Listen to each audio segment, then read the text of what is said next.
კი, დაბადების დღე არის დედაჩემის და უთხარი რომ გავიტან დღეს შენთვის და დავიწერე პატარა მესაჯი. მატჩ როგორ შეაფასებ დინამო არენაზე საქართველოში დუბლი გაიფორმე დინამო არენაზე დაუბრუნდა ერთი წლის მერე და ემოციური იქნება. კი, მაგარი იყო.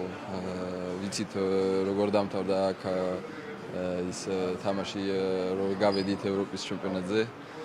ეხლა დავბრუნდით და გვინდოდა მოგვება და 6-1 მოვიგეთ. ყველაფერი ვქენით რომ სუყურა ხალხი ვინც მოვიდა აქ და ქართული ხალხი გავახარებთ.